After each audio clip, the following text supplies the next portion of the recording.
அழகாக படிக்கின்றார். படித்து வளர்ந்து வரக்கூடிய சமயம் நினைக்கிறான், நாம் எத்தனை படித்து வந்தாலும் இந்த உலகத்தோருக்கு நாம் வீரமுள்ள பிள்ளைகள் என்று தெரிய வேண்டும். அப்படியானால் மற்ற வித்தைகளை எல்லாம் காட்டினை வேட்டையாடி அதை நாம் பார்க்க வேண்டும். கரடி வேட்டை, மான் வேட்டை, சிங்க வேட்டை, பல பல பெரிய மிருகங்களை கொண்டு நாம் சார்ந்தோர்கள் ஒரு வீரர்கள் என்று காண்பிக்க வேண்டும். அப்படி என்று 7 சார்ந்தோர்களும் தாயாகி பத்ரகாளி அம்மா இடத்துல வந்து கேட்கிறாங்க, அம்மா இடத்தில் எல்லா வித்தைகளையும் கற்று விட்டோம், ஆனால் நாங்கள் இப்பொழுதே சென்று காட்டினை வேட்டையாடி நாங்கள் வீரர்கள் என்று நாங்கள் புகழ வேண்டும் அம்மா. அப்படின்ன உடனே அம்மை பத்திரகாளி சார்ந்தோர்கள மக்கள் பிள்ளைகளுக்கு அழகா புத்திமதி சொல்றாங்க. எப்படிமா சொல்றாங்க? அப்பா பிள்ளைகளே, வேட்டைக்கு செல்கிறேன் என்று சொல்கிறீர்களே, ஆனால் ஒன்று என் மக்களே, உடனே செய்வோனவர்கள்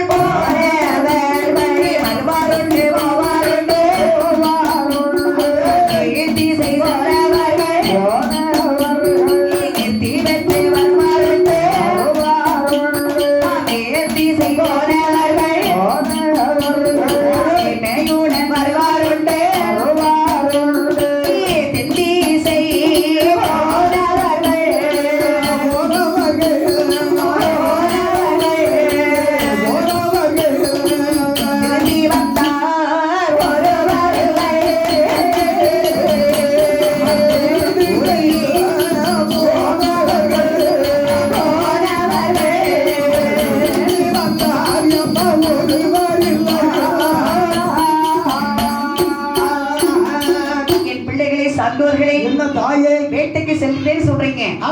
ஆனால் வடதிசைக்கு சென்றவர்கள் வரலாறு போவார்கள், திசைக்கு சென்றவர்கள் கீர்த்தி பெற்று வருவார்கள், மேற்திசைக்கு வேட்டைக்கு சென்றவர்கள் வேல்வை பெற்று வருவார்கள். ஆனால் தென் திசைக்கு சென்றவர்கள் யாரும் திரும்பி வந்ததாக கதையே இல்லை. பிள்ளைகளே, எந்த திசைக்கும் சென்று பாருங்கள், ஆனால் தென் திசைக்கு மட்டும் நீங்க போகக்கூடாது. என்ன சொன்னா, அங்க ஏகப்பட்ட புற்றுகள் இருக்கிறது, புற்றி நாகங்கள் இருக்கிறது. நீங்கள் போய் பார்த்தால் அது தீண்டி விடும்.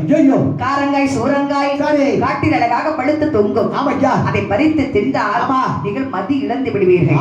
அது மட்டும் இல்லை, அங்கே பல தவசாலிகள் தவம் இருக்கக்கூடிய மரம். ஆகையினாலே எங்கே போனாலும் தென் திசைக்கு மட்டும் நீங்க போகக்கூடாது அப்படின்னு அம்மா சொல்ல உடனே ஆகட்டும் என்று சார்ந்தவங்கள மக்கள் அந்த கீழ்த்திசை மார்க்கமாக வேட்டைக்கு புறப்படுறாங்க. புறப்பட்ட ஆயுதங்களை எடுத்துக்கொண்டு கீழ்த்திசை மார்க்கமா வந்து அழகா வேட்டையாடுறாங்க. பிறகு மகாமியோடத்துல என்னென்ன வித்தைகள் படிச்சாங்களோ அதெல்லாம் அழகாக படித்து அழகாக வேட்டையாடி அந்த வீடு திரும்பினார்கள். அம்மையார் அவள் பிள்ளைகளை வரவேற்று பசுமைக்கு ஆகாரங்களை கொடுத்து அந்த இரவு தங்க வைத்தார். மறுநாள் விடிந்தது. அண்ணா, இந்த மேற்திசை மார்க்கமாக வேட்டைக்கு சென்றால் என்ன? அப்படி என்று 7 சார்ந்தவர்களும் மேற்திசை மார்க்கமா அப்படி வேட்டைக்கு வராங்க. வேட்டை ஆடிட்டு வந்தா பாத்தீங்களா, எதை செய்யாதன்னு சொல்றோமோ அதை செய்யறாங்க. அதுதான் நம்ம நாடாரு. சார்ந்தவர்னு சொன்னா எதை செய்யக்கூடாதுன்னு சொன்னா, அதாவது ஒண்ணு தெரியுமா, என்ன எதை செய்யன்னு சொல்லி செய்யறது அது ஒரு பெரிய கதையே கிடையாது. ஆமா, செய்யாதங்கிறது செய்யறதுதான் பெரிய. அதுல என்ன இருக்குன்னு பார்க்க வேண்டாமா அப்படி சொல்லு. அதே மாதிரி 7 பேரும் பேசுற, அண்ணா தம்பி 3 திசைக்கும் செல்லலாம், ஆமாடா, தென் திசைக்கு மட்டும் போகக்கூடாதுன்னு அம்மா சொல்லி இருக்கிறாங்க. ஆமா, அப்படி அந்த தென் திசையில என்னதான் இருக்குன்னு பார்க்க வேண்டாமாடா? அப்படி சொல்லு, அப்படி சொல்லு. இன்னைக்கு அம்மாவுக்கு தெரியக்கூடாது. அதான் ஐயா, நம்ம தென் திசைக்கு போறோம், புத்தி இருக்கா நாகம் இருக்கிறதா என்ன செய்யுதுன்னு பார்க்கலாம். அப்படி 7 சார்ந்தவர்களும் நேராக தென் திசை மார்க்கமாக வருகிறார்கள். வந்து பார்த்தா அம்மா சொன்ன மாதிரி ஏகப்பட்ட புற்றுகளாக இருக்கிறது. அண்ணா, இதாண்டா அம்மா சொன்ன புற்று. கையில இருக்க வில்ல எடுத்து ஓங்கி அடி அடிச்ச உடனே உள்ள இருந்து நாகம் அப்படி சீறி வருகிறது. இதாண்டா அம்மா சொன்ன பாம்பு. பூச்சி பூச்சி பூச்சி பாம்பா பாம்பு பாம்பா அடி தூக்கு. டேய், இதெல்லாம் நம்மள கடிக்கிறதுக்காடா அப்படி சொல்லு. நம்ம யாரே, நம்ம எவ்வளவு பெரிய கில்லாடி பத்ரகாளி பிள்ளைகள் சார்ந்தோர்கள். இந்த பாம்பு நம்மள கடிக்கிறதா? இந்த பாம்பு பல்லு பிடுங்கின பாம்பை எப்படி நம்மளால கடிக்க முடியும்? அடிடா அடி தூக்கு. அதே அடிச்சு ஒரு அஸ்திரத்தை இப்படி எடுத்துட்டு வந்துட்டே இருக்கறான். ஆமாமா, கீழ போடல, வந்துட்டே இருந்த பாருங்க. அங்க ஒரு தவ முனிவன், சரி, அவன் துரிச்சொல் மகாமுனிவன். ஆமாமா, கோபத்துல கொடியவன். கொடியவர் அண்ணன் முடிச்சாலே சாபத்தை தான் போடுவேன். ஆஹா, தாப அப்படியே தவ செஞ்சிட்டு இருக்கறேன். சரி. ஓம் நமச்சிவாய. ஆஹா. ஓம் நமச்சிவாய நபர் தாடி வீசி அப்படியே ஆடிட்டே இருக்குது. 7 பேரும் பார்த்தான். ஏய் என்ன என்னடா நானும் வந்த நேரத்துல இருந்து பாக்குறேன் தாத்தா முணு முணு முணு முணுன்னு இருக்காரு. தாத்தா நம்ம 7 பேரும் தாண்டா பேசிக்கிட்டு இருக்கா. நம்மளையா? ஆமா. ஏய் என்ன நமது சாந்தோனை இந்த கிழவன் பேசுறதா? அப்படின்னா இவன உயிரோட விடலாமா? உயிரோட அதெல்லாம் ஒண்ணும் செய்ய முடியாது. இந்த செத்த பாம்பை கையில வச்சிருக்கல. ஆமா வச்சிருக்கேன். இந்த தாத்தா கழுத்தை சுத்தி போடு. அப்படி ஆகட்டும். கை தொட்டி சிரிங்கடா அப்படின்னு சொல்லி கழுத்தை போட்டு வந்து அங்க இழுக்கிறான் வந்து இங்க இழுக்கிறான். முறை கிடைச்ச மாதிரி ஒருத்தர் அங்க இழுக்க அங்க இழுக்கிறா. கை கொட்டி சிரித்து கொண்டிருக்கிறார்கள். கை கொட்டி சிரித்த உடனே இவருக்கு தவம் கலைந்தது. அந்தது தவம் கலைஞ்சு எட்டி பார்த்தா 7 பேர் சுத்தி நிக்கிறா. லைன்ல வரிசையா இருக்கிறா. ஏய் யாருடா நீங்கெல்லாம்? நாங்க அனைவரும் பத்திரகாளி பிள்ளைகளையா. பத்திரகாளி பிள்ளைகளா? ஆமா. ஏய் நீங்க சத்திரிய சார்ந்தவர்களா? ஆமாடா. அண்ணன் நம்பி 7 பேரும் 7 பேரும் ஒற்றுமை இருக்கிற மமதைகளா உங்களுக்கு? நாங்க எப்பவும் ஒற்றுமையா தான் இருப்போம். ஆமா. என்னைக்கு ஒற்றுமையா தான் இருப்போம். ஏய் அண்ணன் நம்பி 7 பேரும் ஒற்றுமையா இருக்கிற இந்த மமதைகளை ஆமா என் தவத்தை கலைத்து விட்டீர்கள். ஆமாடா. ஆகையினால் இந்தியில இருந்து நீங்கள் 7 பேரும் ஆமா இடைவிருந்து போக கடவுது போவி. அந்த சண்டால கிழத்து மகாபலி ஓட்டு என் கையில கிழச்சான். அவன் 4 நாளை கழிச்சு நாசகம் பண்ணி அவன் போயிட்டு சாமதானமா இப்ப நம்ம குடிச்சிட்டு எந்த அண்ணன் தம்பி பார்த்தாலும் ஒற்றுமையா இருக்க முடியல. இருக்க முடியாது.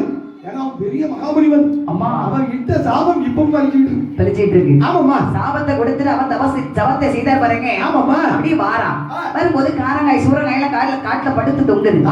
நல்லா பறிச்சு சாப்பிடுறான். அதானம்மா. தாய் சொல்ல கொஞ்சமாவது கேட்கணும்ல. தாய் சொல்ல கேட்க பிள்ளை நல்லா இருக்கும். அம்மா அன்னைக்கே சொன்னாங்க அதெல்லாம் சாப்பிடக்கூடாதுப்பா வேண்டாம் அப்படின்னு. ஆமா கேட்காத சார்ந்தவர்கள் அந்த பழத்தை வாங்கி சாப்பிடுறாங்க. ஆமாம்மா. சாப்பிட்ட உடனே இவங்களுக்கு மதி அப்படியே மறலுது. மாறுது. வீட்டுக்கு வந்தான். ஆமா அழகாக சாப்பிட்ட இந்த இரவு தங்கி மறுநாள் வெடிந்தது. சும்மா இருக்குமா காலங்கையும்? அது எப்படிமா சும்மா இருக்கும்? அண்ணா தம்பி இன்னைக்கு அப்படியே மேல் திசைக்கு போகுமா? அப்படி ஆகட்டும் தம்பி. அப்படின்னா அன்னைக்கு வேட்டைக்கு வராங்க. ஆமாம்மா. வரும்போது என் ஆகிறது பாருங்க. என்ன அம்மா ஆகிறது? 7 பேரை வேட்டைக்கு வந்தான மகாபலிவர் கொடுத்த சாபம் 2 பேர் ஒரு பங்காகவும் சரி 5 பேர் ஒரு பங்காகவும் பிரிகிறாங்க. விருந்து வருகிறார்கள். விருந்து எப்படி வருகிறார் பாருங்க. எப்படி அம்மா வருகிறார்கள்? அனவனம் ஆனதிலே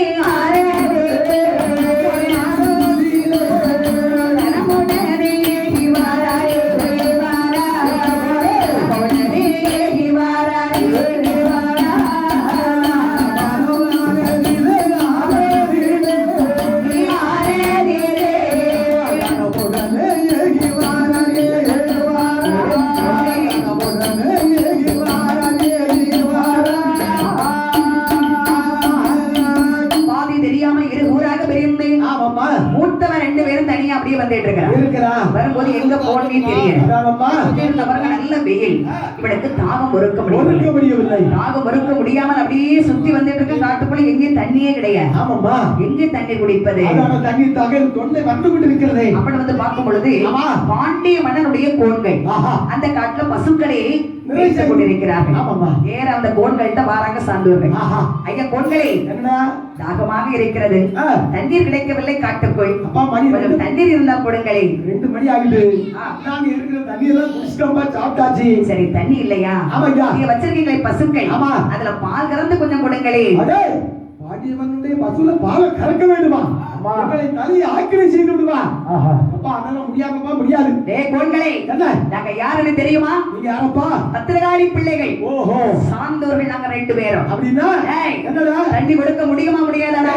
முடியாதப்பா முடியாது. பசுவில பால் கறந்து கொடுக்க முடியுமா முடியாதாடா? முடியாதுன்னா முடியாது. அண்ணே இவரை விடாத குட்டிச்சு அடி ஓகே. அப்பனா 2 பேரும் சேர்ந்து 2 பேரும் அடிக்கிறாங்க. ஆமாப்பா. அடின்னு அடிச்சு பசுவில பால் கறந்து சார்ந்தவர்கள் 2 பேரும் குடிக்கிறான். கோன்கள் சும்மா இருப்பாங்களா? எப்படி சும்மா இருப்பாங்க? நேர வந்து பாண்டி வண்ணன் கிட்ட முறையிடுறாங்க. ஆமாப்பா. அரசே என்னடா யார் என்று தெரியவில்லை அரசே. என்ன கோன்களே? காட்டுக்குள் எங்களை பிடித்து அடி என்று அடித்து விட்டான் அரசே. என்ன உங்களை பிடித்து அடி என்று அடித்தார்களா? எதற்காக அடித்தான்? ஐயா எங்களிடத்தில் தண்ணீர் கேட்டார்கள். நாங்கள் தண்ணீர் இல்லை என்று சொன்னோம். சரி அவர்கள் பசுவிலே பால் கறந்து தாருங்கள் என்றார்கள். முடியாது என்று மறுத்தோம் ஐயா. சரி நான் வாங்க முதுவ பாருங்க கொள்கதையா தடுத்துருங்க ஐயா. டேய் என்ன நீங்க 2 பேரும் வாங்கடா. என்ன உடனே சென்று அவர் 2 பேரும் ஆமா எங்க நின்னா சரி கைப்பிடியே பிடிச்சு கொண்டு வாங்கடா. அப்படி ஆகட்டும் மகாராஜா. அப்படின்ன உடனே ஆமாம்மா. காவலர்கள் இவங்க 2 பேரையும் தேடி வராங்க. வருகிறார்கள். வரும்போது இவங்க 2 பேரும் என்ன செய்யறான் பாருங்க. என்ன வாங்கிறான்? அப்பவும் எங்க போவான்னு தெரியல. ஆமாம்மா. பாதை தெரியாம அப்படியே சுத்தி வந்துட்டு இருக்கிறான். ஆஹா. 2 பேரும் கைப்பிடிய பிடிச்சி பிடிச்சி பாண்டிய மன்னனுடைய சபையிலே கொண்டு நிறுத்தினார். ஆமாம்மா. பார்த்தார் பாண்டிய மன்னன். என்ன வாங்கிறாரு? ஏய், என்ன? எதற்காக எங்கள் கோள்களை பிடித்து சிறையில் அடைத்தாய்? உங்களுடைய கோன்கள், எதற்காக அடித்தாய்? உங்களுடைய கோன்கள் எனக்கு தண்ணீர் தர மறுத்தார்கள். அதற்காக பாண்டிய மன்னா அதற்காக தான் பசுவிலே பால் கறந்து கேட்டோம். அதை தருவதற்கு மறந்து விட்டார்கள். அதனால் தான் அவரை பிடித்து அடித்தோம் ஐயா. இந்த வார். என்ன? அதற்காக எங்கள் கோள்களை பிடித்து அடித்தது பெரும் தவறு. அப்படியானால் அப்பா காவலர்களே, ஐயா, தவறு செய்தவன் 2 பேரையும் பிடித்து சிறையில் அடைத்து விடுங்களா. அப்படி ஆகட்டும் மகாராஜா. அப்படி உடனே ஆமாம்மா. சான்றோர்கள் 2 பேரையும் பிடித்து சிறையில் அடைத்து விட்டார். அடைக்கிறார்கள். அடைத்த உடனே இவன் 5 பேரும் ஆமாம்மா. வேட்டையாடி முடித்து விட்டு வீட்டுக்கு வருகிறார். வருகிறார்கள். வரும்போது அம்மா பார்த்தாங்க, இன்னைக்கு 7 பிள்ளைங்க வருவாங்க, அதானம்மா. இன்னைக்கு 5 பிள்ளைங்க தான் வர்றாங்க. அப்படின்னா 2 பிள்ளைகள் எங்கே சேர்ந்தது? ஓடி வந்து அம்மா கேட்டாங்க, அப்பா பிள்ளைகளே, அம்மா, அண்ணன்மாரை 2 பேரை